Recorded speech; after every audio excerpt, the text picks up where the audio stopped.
Do you eat, sleep, dream about anything related to eye care? So do we. This is See What We See with Lauren and Martin. My name's Lauren Cashin. And I'm Martin LeBeau. We want to share anything that's cool about eye care. We want you to see what we see. So sit back and enjoy. Good morning, Lauren. How are you today? I'm doing just fine, Martin. And how are you? I'm doing great. Thank you very much. Hello, everybody. Welcome to See What We See with Lauren and Martin. Here's our latest episode. We got to have a quick chat with one of our good friends that we've known for many, many years, a great optician. We can almost call her a superhero optician, right, Lauren?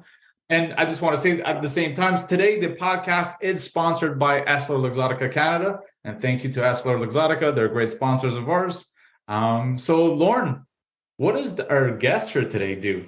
Well, I think it goes along with our entrepreneurial spirit, what opticians do. And, we're always finding that there's opticians out there that come up with great ideas to differentiate themselves with their practice.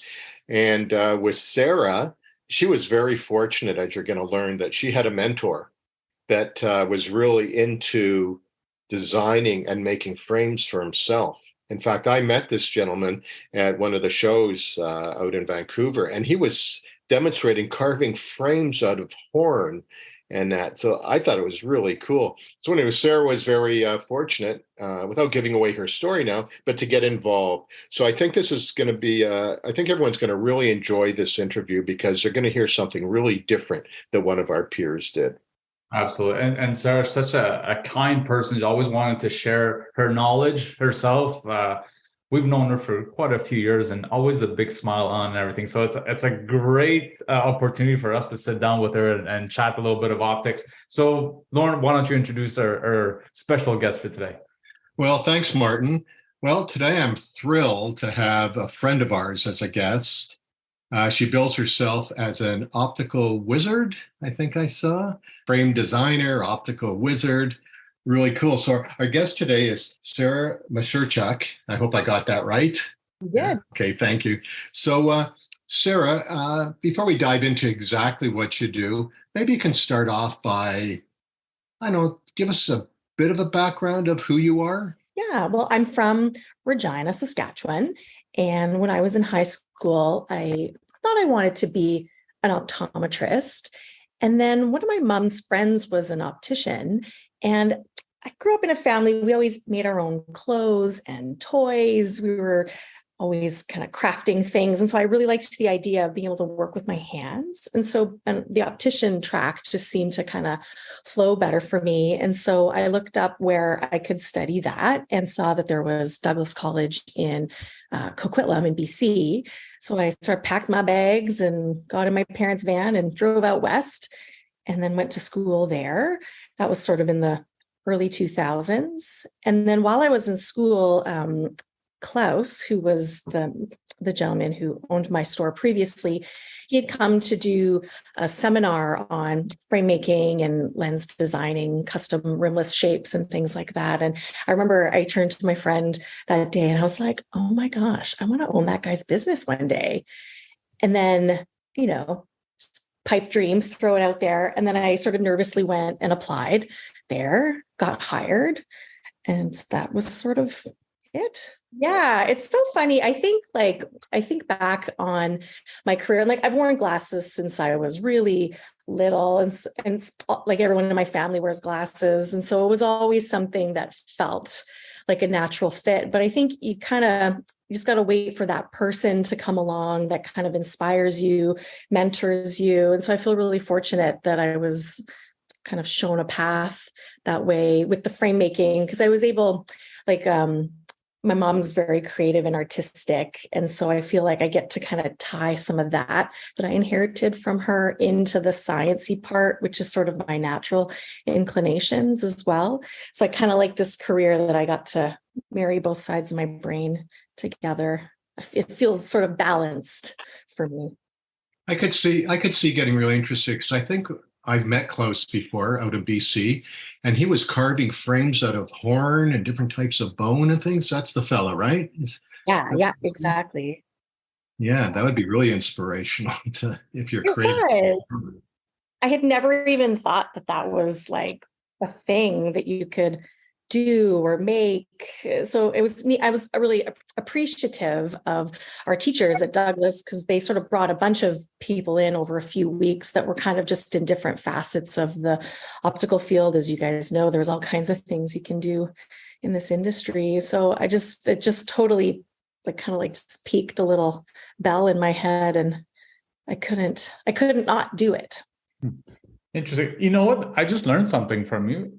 I did not know you were from Regina. I always thought you were from Vancouver area. But as far as I've known you, and it's been what, close to 20 years now. Yeah, no, I'm a prairie girl at heart. Really? That's so interesting. So, Sarah, I got a question for you. So, I know you went to work in the store because I know when we first met you, I remember at Granville Island, we came to see your store. Were you designing and making frames in that store even before you took it over, or was it more of an optical with? I shouldn't use the word standard because I knew you had some funky stuff there, but was that store already making custom frames? A little bit. I think Klaus would sort of do things more for his own like amusement. He would always sort of made these really kind of like wild, abstract things. And he was always kind of just like you said, Lauren, playing with different materials. And so it was more just kind of like a labor of love than it was something for clients that we did. And it kind of came for me out of a little bit of necessity when the downturn sort of happened in 2010, funds were a little tight. And I was like, oh my God, I have all this material here. Why don't I just start making some frames to sell instead of buying them? And it kind of just worked. I made a couple and they sold right away. And then I made a couple more and they sold again. And so it kind of just really morphed into that. And I thought, I think I might be onto something here. So I started to do more, but our space on Granville Island, if you remember, it was very small. It was only 380 square feet. And so we kind of just like ran out of room. We busted at the seams. And so I needed sort of an external studio space. And I found one in Gastown where we are now. So we sort of had two spots.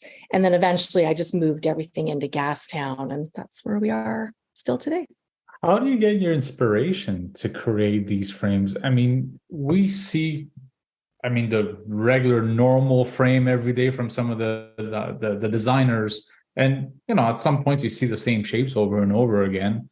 But your stuff tends to be very different and unique with different textures and thickness and everything else. But how do you come up with these ideas? Well, thanks, Martin. It's very kind of you to say that. I think I feel really lucky because I have a store too. So I get to just see what people want, what is getting missed. Just talking to people, like a lady came in and owned a dog grooming business. And I was like, well, why don't we put some of your dog's hair in your glasses? And it just sort of really organically happens. I find I've just sort of learned I own my own business. I'm a bit of a control freak. And so like letting go and surrendering to things is just naturally hard for me. And so just like surrendering to that creative process.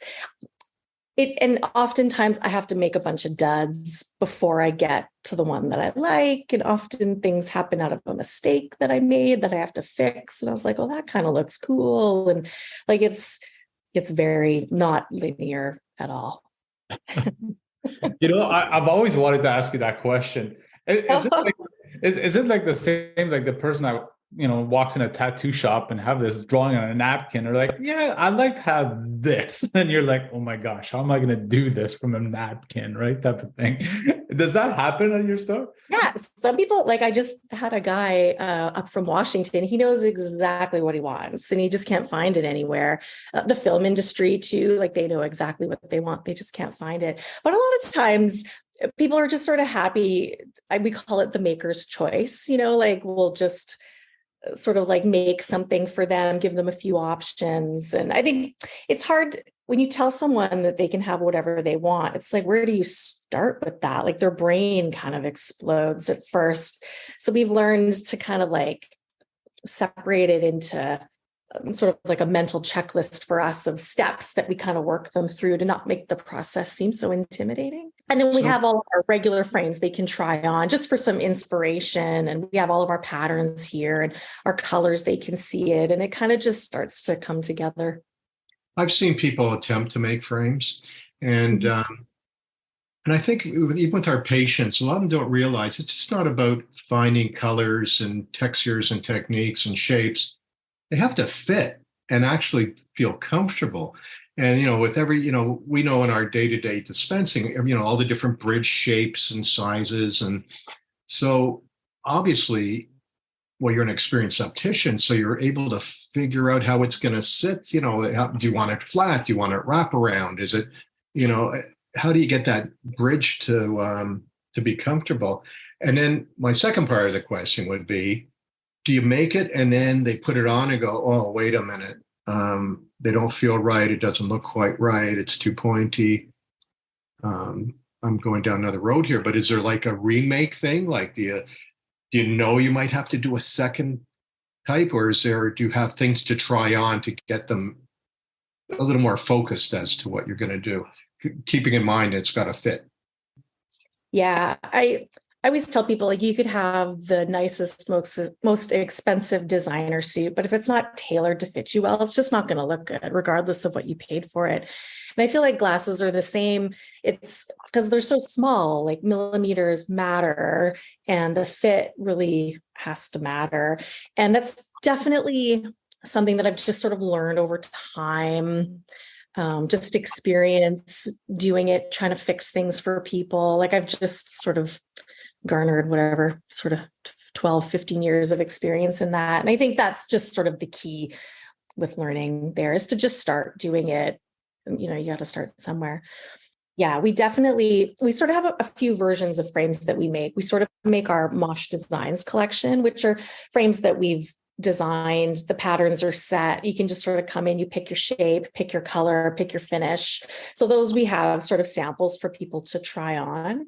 But then if we're going to do a one-off piece for people, we definitely run through like pattern making. We sort of do a prototype mock-up of it for them to come in and try on, because it definitely, we just want to make sure things fit. I find the first time I make a pattern, like it just usually needs a little bit of tweaking. Sometimes when you see it in your mind and on a piece of paper, it's a little bit different than when it is in sort of a three-dimensional form. So yeah, we definitely pattern make, we prototype, all that kind of stuff. And I have had, I think out of the hundreds, I think I've made like 500 frames. I had one person really not like them.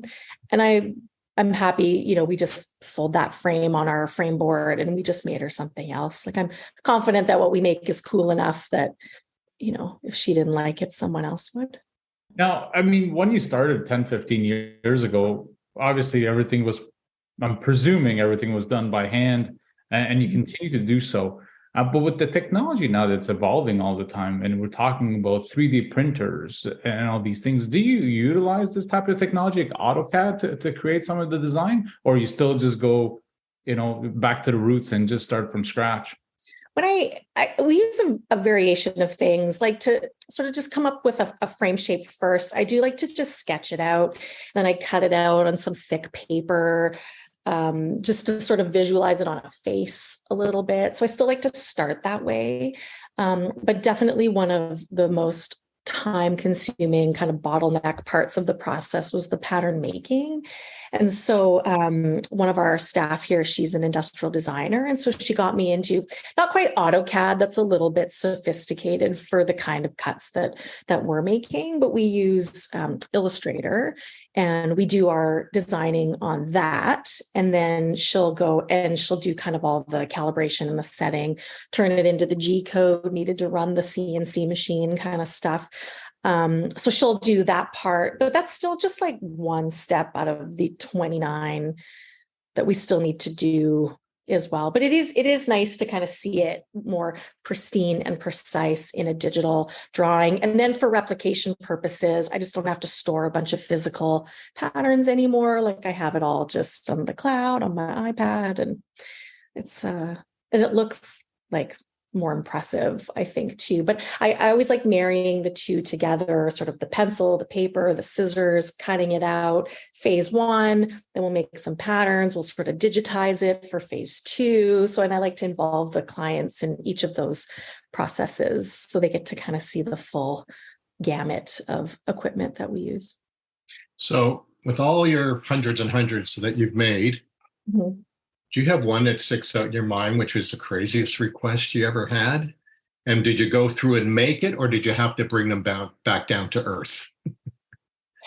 We ask ourselves that all the time. Like, what is like our limit on that? Like, where would we say no to something? But we did have our clients, sort of animal related, but his dog had ashes. And so we put the ashes in some acetate. Oh, interesting. Look, very cool. I can say I've never really seen ashes before, and they're not super ashy. They're, there's like bits and pieces in there. And so like the frame has all these like really interesting textures. But that was an unusual one, but it looks really, really, really cool. And I mean, for that client, it means so much to him. He's got like a bunch of frames and stuff. So this is just a really cool piece that he can just sort of wear for show. Have you had any celebrities or any big shots come in and ask you to do anything that's different? Not like directly, but I've gotten to there's all kinds of things being filmed in Vancouver. So I got to make a pair of glasses for the newest Disney movie with Peter Pan and Wendy, and all kinds of Netflix productions. And yeah, we're kind of the place, like there's lots of places where they source vintage eyewear and other frames from, but if they want something like just really kind of character-y, or like the one for Disney, he was so little, this little boy, there was this tiny little pair of glasses that I just made, and so that's kind of cool. But I feel like we're still a bit of an untapped gem in that sense. So, and can you maybe take us through a process from start to finish and how long it takes for you to produce a typical custom-made frame for you? Not maybe something with ashes and stuff like that, probably take a little bit longer. But yeah. Yeah, I'd say on average, like 8 to 10 hours of time. And I find it best if we can do them in batches instead of just doing one frame complete from start to finish. So we tend to sort of have them like every second month we start a batch, and it runs sort of for the two months, just because we're a small operation here. We have to do all the things like the dispensing and the selling and the adjusting and the repairs. So we have to sort of factor in time for that as well. So our usual production time, we tell people 6 to 8 weeks. But we start out, with the pattern, all that stuff. We do the cuts, then we put in the bevel, we scoop out the back to give the frame some shape and some contour. And then depending on the finish, they can sort of round off the edges just to give it like a nice smooth contour around the eye wire. Then once we sort of do like our quality checkpoint there, we'll sort of go on to all the bridge work. So we'll add on the acetate pieces, we'll punch the bend in the bridge, and then we'll start prepping it. The most time consuming part is the sanding and the polishing. So we sort of go through like 3 phases of sanding, and then the polishing is the final stage. And that part I think would take between sort of 4 to 6 hours usually. We just bought ourselves a frame tumbler. So we'd have to do just like a little bit of prep, like an hour's worth of prep, and then it kind of sits in the tumbler for 3 days. Just in there's each barrel, there's sort of 3 rough, medium, fine, and then a polished barrel. So it sits in there. And then once that's all done, we go through and do hinges and temple designing. So we'll drill the little holes, countersink some holes. We do heat sink hinges, mostly in our frames, install that. And then it's just sort of frame assembly. Speaking of tumbling, so I've wondered about this. We used to hear that they use different types of wood. Is that still what happens? And so obviously for the different stages of tumbling, you have different textures on whatever the medium is. So what is it actually in those tumblers that the frame tumbles in? They're tiny little wood pellets, and it's not so much the wood that's doing the work. You end up there's like pastes, like sort of like polishing paste. It's sort of in a bar format that you would then sort of brush onto a spinning polishing wheel. But in this one, it's you sort of just like scoop, put a scoop of it in, and then the little wood pellets sort of act as a medium to break up the paste and get the paste like onto the frame. So we use the same they're like tiny little pegs that are maybe a centimeter big and maybe 3 millimeters wide, sort of like little arrow shaped things. And so they'll go in there. We use the same wooden pegs in all barrels, but we just use different pastes in each of the barrels. I see. And then the paste sort of starts to turn into these little balls in there. And every year we usually have to kind of change out all the media, the wooden pegs and stuff, and just start fresh again when it's not really as effective as it was in the beginning. How do you do a matte finish? Like I'm picturing everything getting shiny from tossing. Can you do matte or frosted looking finish? It starts matte. So the rough one is like pretty matte. And then the second barrel, I would say, is sort of like a satin matte. And that's, if someone wants that finish, that's usually where we leave off. And then it requires a little bit of just some hand sanding at the end. And then the third barrel, sorry, I said I had 4 barrels, but there's only 3 total. The third barrel is if they want it, the glossy polish. But before we had this amazing tumbler, we would just do it with some sandpaper, like a 220 grit. You just sort of, hit all the parts of the frame and mat it like that. That's quite the process. It can be, but I think once you do it a few times, like we've sort of like honed it. Okay, we know it takes this much time for this step, and yeah. I mean, I remember when I first opened my business, it was something that I was interested in. And then I figured, oh my gosh, do I have the time to do this? That seems to be quite the investment as well to get some of the machinery. I'm sure you have tons of opticians asking you the same questions. How did you get started? How do you do this? How do you find the time? What do you tell an optician that will be interested in creating their own eyewear, basically? I definitely couldn't run my whole business based on that. It's so labor intensive. Like we make money on it, but like kind of the same amount of money that we make on any of our markup frames. So it's a good sort of add-on to an existing business. It's also just sort of cool marketing fodder as well. People kind of like that too. So not everyone comes in and buys a handmade frame, but just being able to buy a frame from a place that has those sort of options gives us some credibility, I think. So further to Martin's question, I noticed you have workshops. So who are these workshops geared towards? Another professional or the general public?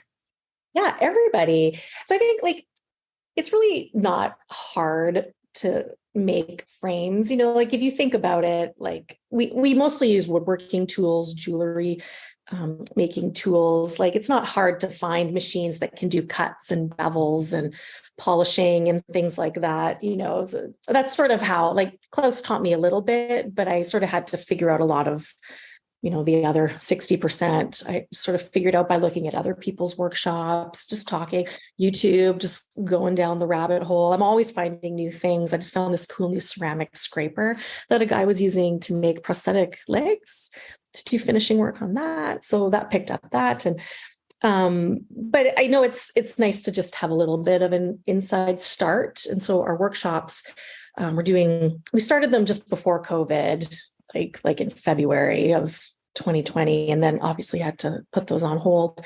So we're doing our first one post-COVID in a couple weeks. And there's a couple people that are coming that aren't in the optical field at all. And then the rest of them are opticians, a couple from Winnipeg, Kamloops, Nanaimo. So with the workshop, so if I was to sign up for your workshop, so I get to make my own frame, like I go through the whole process. And how many sittings will it take for me to walk away with my frame?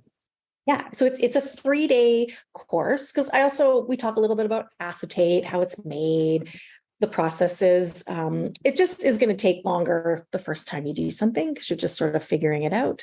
So we sort of have it broken into a Sunday, Monday, Tuesday, workshop. So the first day is sort of like designing, pattern making, first cuts. The second day is mostly just the sanding and the polishing, and then doing some prep on the temples. And then the third day is more about the final assembly.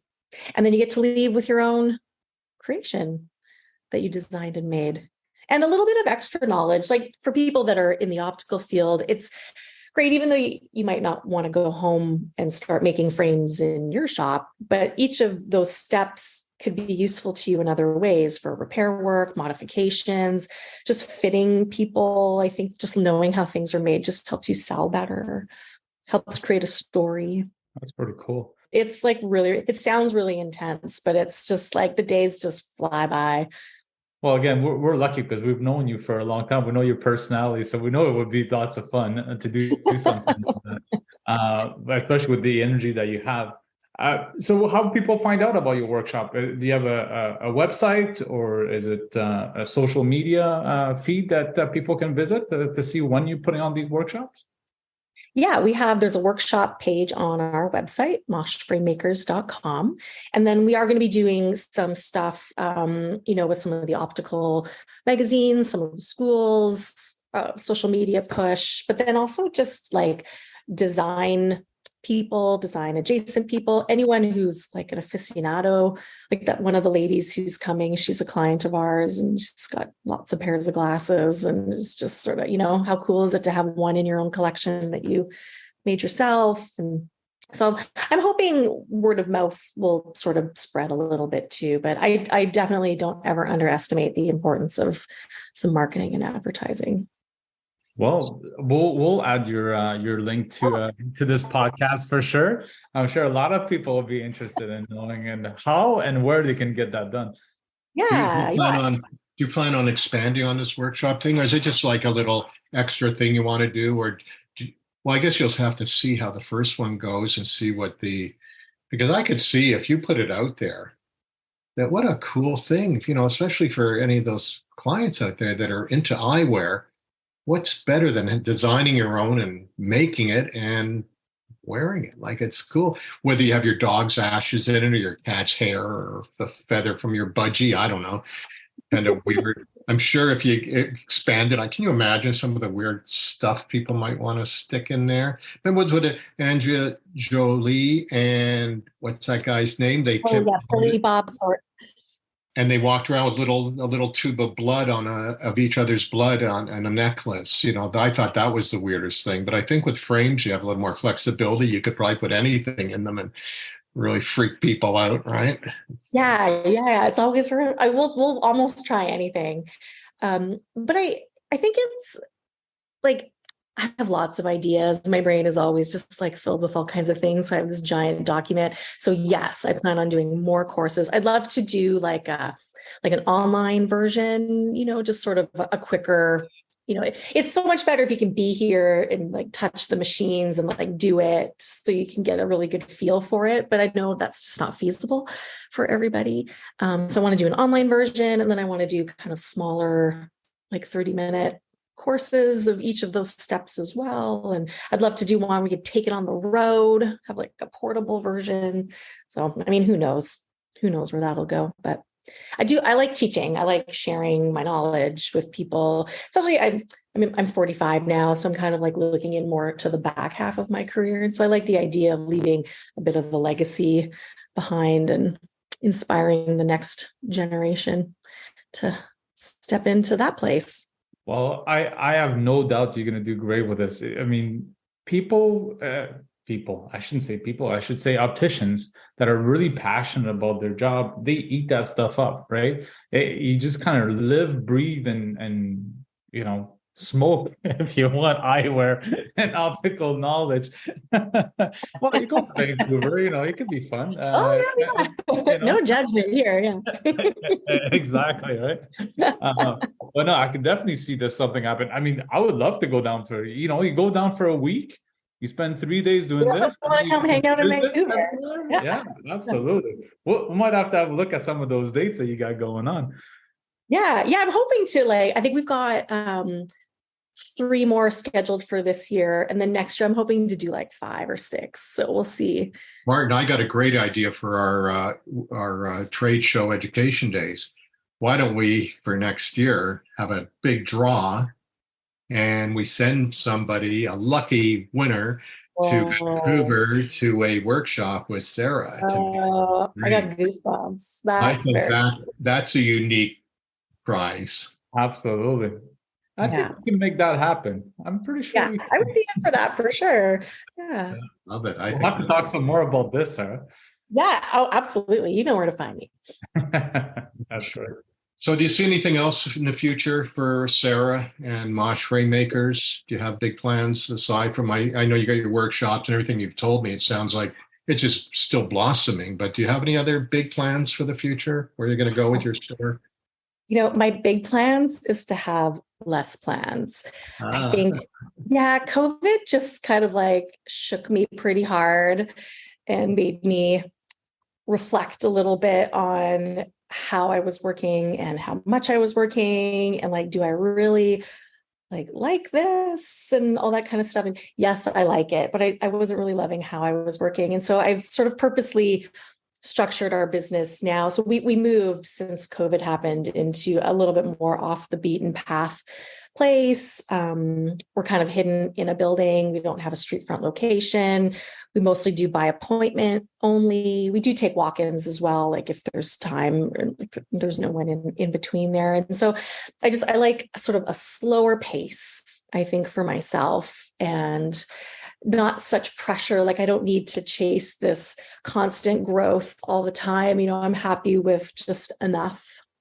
I've got a couple staff that work with me and they make a good living wage. I can make a good living wage. I can save for my retirement. I can teach some workshops and hopefully not burn out in the process. But I think I'm kind of just looking for a little bit more of a mellow pace. And COVID had that effect on a lot of people to sit back, reflect, and rethink how they like to spend their, I was going to say remaining days. That sounds terrible.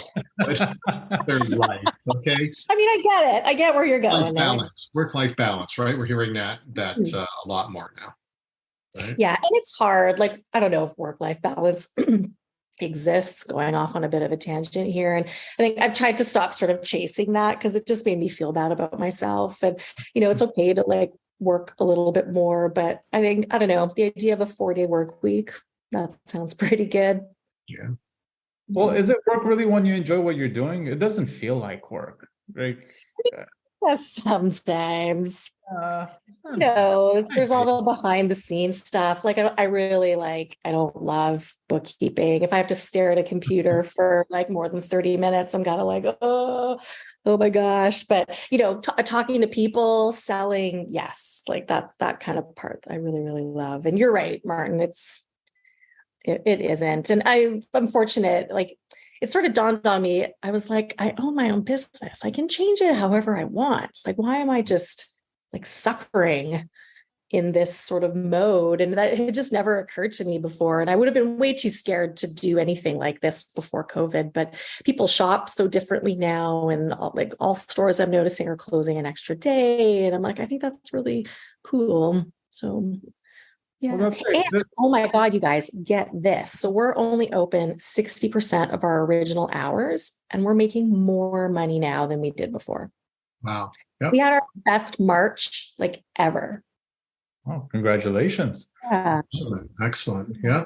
Well, I think it just shows, right, that you're growing into the type of business, and you're able to shift the way you see things to actually match with your clients and the way you want to work. And I think, again, that makes your life a lot easier that way and more profitable by the sounds of it.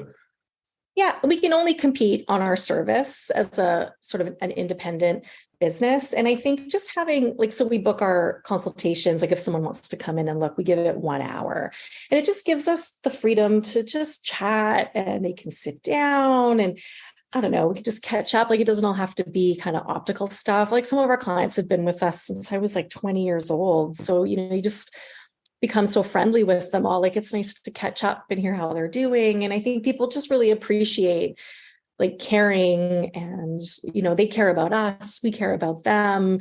I think has definitely been the model that really suits the way that we're working now. It just enhances that. Yeah, I think what you're displaying is the epitome of where the independent has to go in the future, because you can't keep banging your head against the wall trying to compete with the masses. There's a place for every business model in the optical industry right now, and for us to chase after the chain stores, which provide a service and price points for wherever somebody wants to be. But you said that, you hit it on the head right there. All we have is our service and our relationships. And I think that's obviously the future for the independent. I strongly believe there'll always be a future for the independent. Some people you'll see on Facebook, they'll be crying, say the days of the independent are slowly winding down. No, we're very fortunate to be in an industry where it's a one-on-one with a patient or a client. So it's in our hands to make that experience amazing for them and to differentiate ourselves.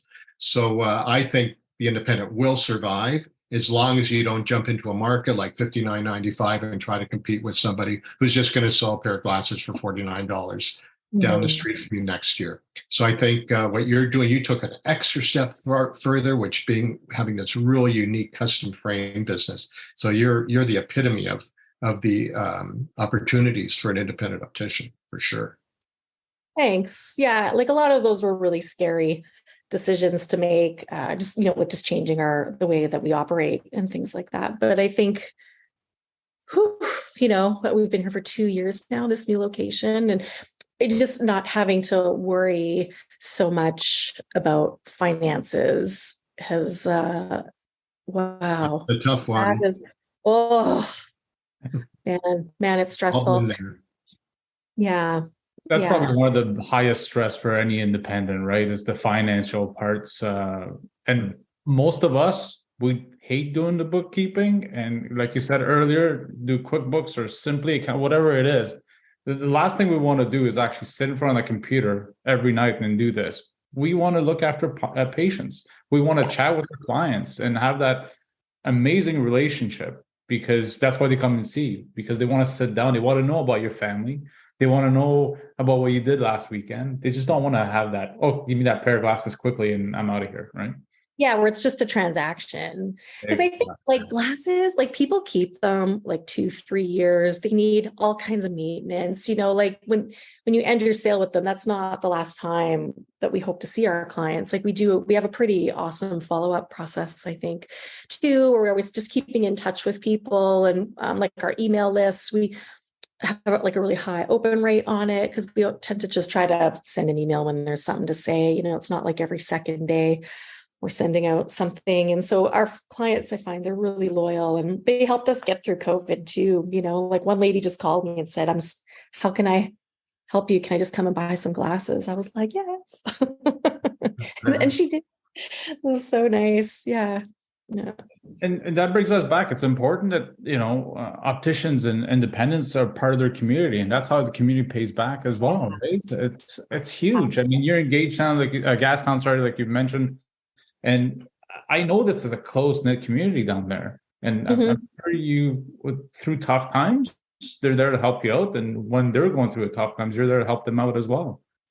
Yeah, and I try to make friends with other opticians in my industry too, like to not have the mindset of like competition, but more of like, I don't know if collaboration is the right word, but like, why can't we be friends and hang out and like talk about the challenges of, even though we're technically sort of trying to chase the same client. But I think, we all do something a little bit different, that there's a reason for all of us to have a piece of that pie. And I think just collectively, it just sort of helps the industry. And I also think being a little bit closer to your competition is good. Like in Gastown, there's a few optical stores, and it just makes it kind of a place where, people are like, I need some glasses. Let's go there, because there's a few places to go, and they'll kind of shop around, and then they'll just pick the place that they felt the best at. So I don't ever take offense to them not buying glasses with us, because there's lots of good places. And there's lots of people who wear glasses. Absolutely. And it's growing every day. Yeah. And glasses are so cool. Like people just really, like, I think a lot of people now don't see them just as like vision aids. It's, like a second pair, a third pair, like that is so common for people now. A pair with transitions, a pair for sunglasses.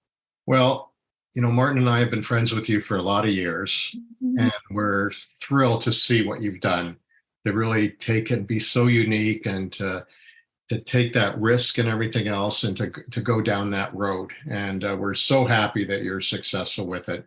And we're so happy that you took the time to speak with us, because we've talked about interviewing you for a while.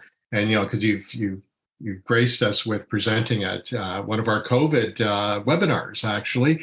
And you showed a lot of, our members how to make frames, and you did a bang up job there. So we've been just waiting for this opportunity. So we thank you for taking the time to talk with us today. Martin, it's a good one.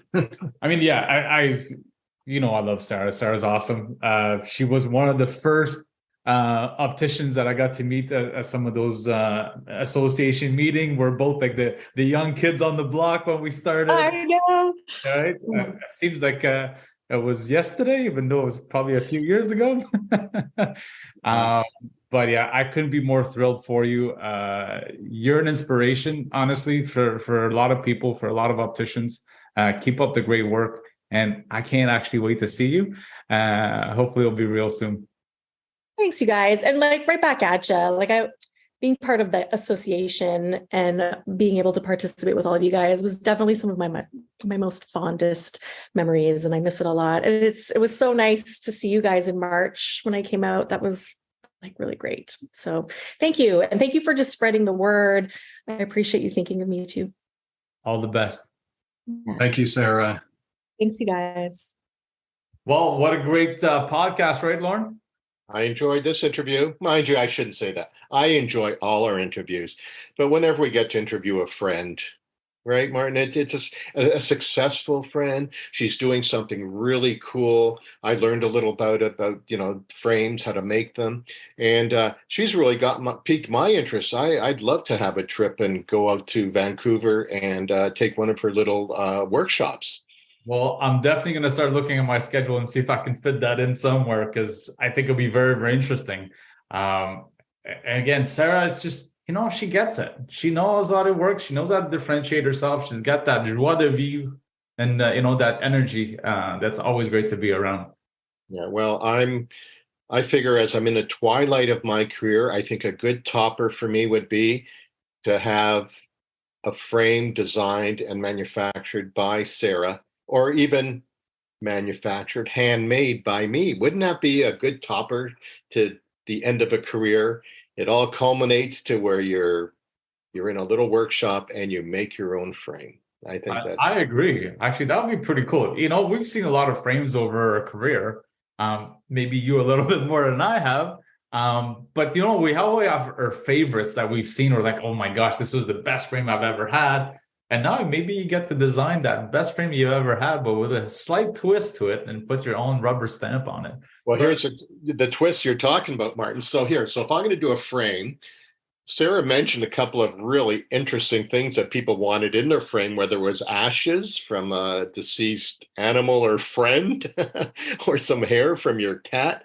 After we did that, I'm wondering, what do I want it buried into my frame? I don't know what could be unique. I don't have any pets that I want a piece of them in there. How about temples that are like PD rulers? That'd be interesting. Yeah, maybe. If I'm still working in the store, maybe, because that, mind you, it would be a conversation starter when you're standing in a lineup at the grocery store, because of course that's when people look at each other's frames.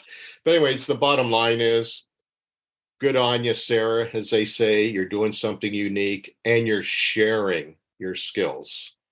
Exactly. No, thank you again, Sara. Thank you to EssilorLuxottica Canada for sponsoring this episode of See What We See with Lauren and Martin.